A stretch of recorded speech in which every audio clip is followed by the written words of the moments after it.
अस्सलाम वालेकुम my dear students. So I hope that you all are well. तो अब हम अनदर लेक्चर स्टार्ट करेंगे जिसमें हम डिस्कस करेंगे कि दावा का रोल क्या है प्लूरलिस्टिक सोसाइटीज़ में, यानी कि डिफरेंट सोसाइटीज़ वेदर मुस्लिम्स और नॉन मुस्लिम्स, उन सोसाइटीज़ में दावा का क्या रोल है, किस तरह से दावा उन सोसाइटीज़ को इन्फ्लुएंस कर सकता है। तो स्टार्ट करने से पहले अगर आप चैनल पर नए हैं तो चैनल को सब्सक्राइब कीजिए, बाकी वीडियो को स्टार्टिंग से लेकर एंड तक ज़रूर देखिएगा विदाउट एनी स्किप, क्योंकि उससे मिसकंसेप्शंस होते हैं। बाकी अगर आपको अच्छे से समझना है तो अच्छे से इसको देखिए। तो चलिए स्टार्ट करते हैं। अगर हम बात करें, जैसे हमने दावा ऑलरेडी पढ़ा भी है, ये एक प्रोसेस है जिससे क्या होता है, अप्रोच है जिससे लोगों को इनवाइट किया जाता है टुवर्ड्स इस्लाम, और इसकी अपनी एक इम्पॉर्टेंस है, यूनिक सिग्निफिकेंस है डिफरेंट सोसाइटीज़ में, या जिनके पास हम बोल सकते हैं डिफरेंट बिलीव्स के, इन बिटवीन डिफरेंट बिलीव्स, या उन सोसाइटीज़ के बीच में जो डिफरेंट बैकग्राउंड से रिलेट करती हो और जिन जो डिफरेंट प्रैक्टिसेस से रिलेट करती हो, यानी कि मुस्लिम, सिख, हिंदू, ईसाई, उन सोसाइटीज़ में दावा का क्या रोल है। अगर हम उन सोसाइटीज़ की बात करें, जो दावा है इसका जो मेन कंसर्न होता है उन सोसाइटीज़ में वो यही होता है कि चाहे वो सोशल, कल्चरल और रिलीजियस फैक्टर हो, उनका रिलीजियस इशू हो, उनका उसको पहले अंडरस्टैंड करना, उसके बाद उनको उनकी जो वो उनका जो मिसकंसेप्शन है उनको रेस्पेक्ट करना, और इसके अलावा उनका वो कन्फ्यूजन, वो मिसकंसेप्शन या मिस इंटरप्रिटेशन उसको सॉल्व करना। अगर हम इसका जो पहला प्रिंसिपल अगर हम उसकी बात करें, तो दावा का जो मेन रोल रहता है इन प्लूरलिस्टिक सोसाइटी और डिफरेंट सोसाइटीज़ में, वो यही रहता है कि first engage with the people of diverse backgrounds. पहले ये लोगों के साथ इंगेज, यानी कि जो दाई होता है, जो दावा यानी कि इनवाइट करता है लोगों को इस्लाम की तरफ, वो पहले उन लोगों के साथ इंगेज होता है जो डिफरेंट डाइवर्स कम्युनिटी से रिलेट करते हैं। फिर उसके बाद उनकी जो वो मिस इंटरप्रिटेशन है उनको क्या सुनता है, उसके अलावा क्या करता है, फिर उनके जो मिसकंसेप्शंस कहाँ पर होते हैं उनको एड्रेस करता है इस्लाम के रिलेटेड, और उसके अलावा क्या करता है, फिर आपस में एक डायलॉग कंडक्ट करता है, यानी डिस्कशन कंडक्ट करता है, जिसमें वो उनके मिसकंसेप्शंस को या मिस इंटरप्रिटेशंस को सुनता है, जो इस्लाम के रिलेटेड बाकी लोग यानी कि बाकी कम्युनिटी, चाहे हिंदू हो, सिख हो, वो क्या सोचते हैं इस्लाम के मुतल्लिक, उसको समझना, फिर उस पर इनको यानी कि इस्लामिक इंटरप्रिटेशंस देना। इसके अलावा ये जो दावा का मेन एक और कंसर्न होता है कि डिफरेंट जो कम्युनिटीज़ होती है, यानी कि हम बोल सकते हैं इस्लाम या अदर रिलीजन के जो ट्रेडिशंस होते हैं, उनके वैल्यूज़ होते हैं, उनको शेयर करना आपस में फर्स्ट, यानी कि उनके वैल्यूज़ को सुनना, अपने वैल्यूज़ को शेयर करना उनके साथ। उसके अलावा जस्टिस, यानी कि जस्टिस का कंसेप्ट उनके अंदर डालना, जस्टिस का कंसेप्ट उनके बीच पहुंचाना, और इसके अलावा उनको समझाना कि सोशल रेस्पॉन्सिबिलिटी क्या होती है, जिससे क्या होगा कि ये जो प्रिंसिपल्स, जो शेयर्ड प्रिंसिपल्स होते हैं, इससे क्या होता है कि जो दावा का मेन फिर फैक्टर होता है कि ये उन कम्युनिटीज़ के बीच में जो गैप होती है उसको ब्रिज करती है, और उनके बीच में अंडरस्टैंडिंग क्रिएट करती है, फिर कॉपरेशन, और उनके जो religions, diverse religion, different religion होते हैं, फर्स्ट जब उनके वैल्यूज़ को समझते हैं, उनको बताते हैं सोशल रेस्पॉन्सिबिलिटीज़ क्या है, तो उससे क्या होता है कि वो हमारे रिलीजन को अच्छे से समझ सकते हैं, फिर हम उनके रिलीजन को अच्छे से समझ सकते हैं और रेस्पेक्ट भी कर सकते हैं फिर बाद में। और एट द सेम टाइम अगर हम बात करें इन प्लूरलिस्टिक सोसाइटीज़, ये जो दावा है इसका एक और कंसर्न होता है, एक और फैक्टर होता है कि ये जो रेस्पेक्ट करता है रिलीजियस फ्रीडम को यानी कि जो हर किसी रिलीजन ने एक इंसान को एक फ्रीडम दी है तो उसको ये रेस्पेक्ट करता है। इसके अलावा क्या करता है कि हमें क्या करना है, यानी कि राइट एंड रॉन्ग के बीच में ये बहुत ही ज़्यादा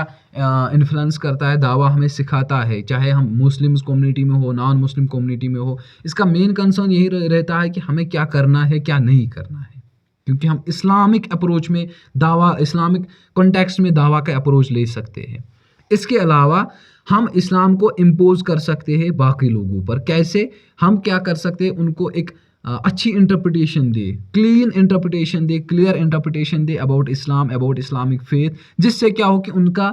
जो इंटरेस्ट है, उनका जो वो इससे इन्फ्लुएंस हो, हमारे जो इंटरप्रिटेशन से वो इन्फ्लुएंस हो, कि उनको भी लगे कि हाँ इसमें कोई मिसलीड नहीं है, ये प्योर इस्लाम है। इसके अलावा दावा का जो मेन एक और रोल है प्लूरलिस्टिक सोसाइटीज़ में वो ये है कि इंटरफेथ डायलॉग, एजुकेशनल इनिशिएटिव्स और डिस्कशंस में इन्वॉल्व होना, जिससे क्या होगा कि अगर हम नॉन मुस्लिम्स के साथ डिस्कशंस में इन्वॉल्व होंगे, उससे क्या होगा जो उनके पास यानी कि उनके दिमाग में जो इस्लाम के रिलेटेड मिसकंसेप्शंस होंगे, हम उनको अंडरस्टैंड कर सकते हैं, फिर उनको दूर कर सकते हैं, जिससे क्या होगा कि इंटर कल्चरल एक्सचेंज हो सकता है, यानी कि हमारे बीच में हमारी जो नॉलेज वो एक्सचेंज हो सकती है, हमारे कल्चर्स एक्सचेंज हो सकते हैं और इससे एक पॉजिटिव रिलेशनशिप बन सकती है हम हमारी कम्युनिटीज़ और उनकी कम्युनिटीज़ के बीच में, यानी कि मुस्लिम्स और नॉन मुस्लिम कम्युनिटीज़ के बीच में जब डिस्कशंस होंगे, डिबेट्स होंगे, तो उनके मिसकंसेप्शंस भी दूर होंगे, हमारे मिसकंसेप्शंस भी दूर होंगे और हमारे बीच यानी कि हम हमारी कम्युनिटी हम सबकी कम्युनिटीज़ के बीच में बहुत ही बेस्ट और बहुत ही वेल रिलेशनशिप बिल्ड हो सकती है। इसके अलावा दावा जोर देता है किस चीज़ पर कि हमें इस्लामिक वैल्यूज़ को एम्बॉडी करना चाहिए, यानी कि हमें इस्लामिक वैल्यूज़ को क्या करना चाहिए, अडॉप्ट करना चाहिए। उसके अलावा हमें बिहेवियर और मॉरल कोड ऑफ कंडक्ट को हमें at the according to the Islamic context हमें उसको अडॉप्ट करना चाहिए, यानी कि जिस तरह से इस्लाम हमें बताता है उसी तरह से हमें उसको अडॉप्ट करना चाहिए, जिससे क्या होता है कि जो मुस्लिम्स होते हैं वो उससे एनकरेज होते हैं और वो क्या करते हैं, वो principles of compassion, honesty, integrity वो अपनी बिहेवियर में ये सारी चीज़ें अडॉप्ट करते हैं, लाते हैं, जिससे क्या होगा कि जो इस्लाम होता है ये हमें यानी कि हम एज अ मुस्लिम जब हम ये सारी चीज़ें अडॉप्ट करेंगे तो उससे क्या होगा कि अगर कोई डाइवर्स बैकग्राउंड डिफरेंट कम्युनिटी का कोई पर्सन होगा, वेदर नॉन मुस्लिम जो भी कम्युनिटी हो, उसको हमारे कलाम से ही ये समझ में आता है कि ये मुस्लिम है और मुसलमान रिलीजन बेस्ट रिलीजन है। इसके अलावा दावा यानी कि इन प्लूरलिस्टिक सोसाइटीज़ दावा ने बहुत सारे ऐसी चैलेंज फेस किए, ओब्स्टैकल्स यानी कि आउटकम्स फेस बहुत सारी प्रॉब्लम्स फेस की, जिसमें आता है प्रेजुडाइज, डिस्क्रिमिनेशन, हॉस्टिलिटी, यानी कि बहुत सारे ऐसे मिसकंसेप्शंस क्रिएट हुए हैं नॉन मुस्लिम्स में, डिफरेंट कम्युनिटीज़ में इस्लाम के रिलेटेड, और इस दावा को यानी कि जो अप्रोच है इसको भी बहुत सारे चैलेंज फेस करने पड़े। But despite of these challenge अगर हम देखिए कि बहुत सारी ऐसी अपॉर्चुनिटीज़ आई, जैसे डायलॉग यानी कि हम उनके साथ आपस में कन्वर्सेशन में आए, education, relationship building, fostering greater understanding and tolerance among diverse communities, यानी कि ये सारे फैक्टर्स दावा ने अडॉप्ट करके ये जो डाइवर्स कम्युनिटीज़ है, यानी कि अगर हम इस वक्त की बात करें तो अगर हम इन सारे फैक्टर्स को अडॉप्ट करते हैं एज अ दाई हम एक्ट करते हैं तो हम डाइवर्स कम्युनिटीज़ के बीच में गैप को ब्रिज कर सकते हैं। और इसके अलावा अगर हम बात करें जो दावा प्लूरलिस्टिक सोसाइटीज़ में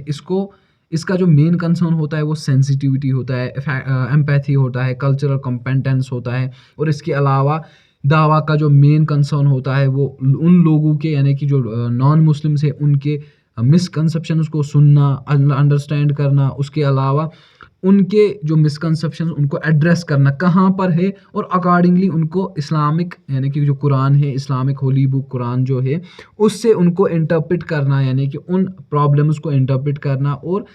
उनको उन क्वेश्चंस के क्लियर आंसर देना। इससे क्या होता है कि इससे डाइवर्स कम्युनिटीज़ के बीच में गैप ब्रिज होती है, म्यूचुअल रेस्पेक्ट क्रिएट होता है, कंपैशन क्रिएट होता है, सोशल कोहिजन क्रिएट होता है, और इसके अलावा हम उनके जो रिलीजन है उनको हम क्या कर सकते हैं, रेस्पेक्ट कर सकते हैं और वो हमारे रिलीजन को रेस्पेक्ट कर सकते हैं। सो ओवरऑल अगर हम देखें जो दावा का रोल है प्लूरलिस्टिक सोसाइटीज़ में वो यही है कि पीसफुल को एग्जिस्टेंस क्रिएट करना, प्रमोट करना, रिलीजियस प्लूरलिज्म और सोशल हारमोनी या सोशल कोहिजन, सोशल को एग्जिस्टेंस प्रमोट करना। और इससे क्या होगा कि अगर हम इसका जो ये रोल है अगर हम ऐसे दावा को अप्रोच करते हैं तो अंडरस्टैंडिंग होती है उसमें, डाइवर्स कम्युनिटीज़ के बीच में, डाइवर्स रिलीजन्स के बीच में एक अंडरस्टैंडिंग क्रिएट होती है, जिससे क्या होता है कि एक ऐसा एटमॉस्फेयर, ऐसा एनवायरनमेंट क्रिएट होता है जिसमें सोशल कोहिजन होता है, डिफरेंट सोसाइटीज़ के बीच में, डिफरेंट कम्युनिटीज़ के बीच में, या डिफरेंट फेथ्स यानी कि और we can say different people having different faiths, उनके बीच में एक अंडरस्टैंडिंग क्रिएट होगी और वो एक ही समान अच्छे से एक दूसरे को रेस्पेक्ट करके अच्छे से अपनी ज़िंदगी गुजार सकते हैं। तो दावा का overall approach non Muslim community में यही कह सकते हैं हम यही रहा होगा, यही रहा है कि इसमें एक म्यूचुअल अंडरस्टैंडिंग क्रिएट होती है नॉन मुस्लिम्स के साथ, उनके मिसकंसेप्शंस को हम एड्रेस करते हैं, फिर रिज़ॉल्व करते हैं और इसके अलावा एक सोशल कोहेजन हम क्रिएट करते हैं, ऐसा एनवायरनमेंट हम क्रिएट करते हैं। तो ये था का इंट्रोडक्शन किसके बारे में, दावा का role among non Muslims or among other communities. तो मुझे उम्मीद है कि आप सबको अच्छे से समझ में आया होगा। तो इंशाल्लाह मिलते हैं नेक्स्ट लेक्चर में नेक्स्ट टॉपिक के साथ, तब तक के लिए खुदा हाफिज़, टेक केयर।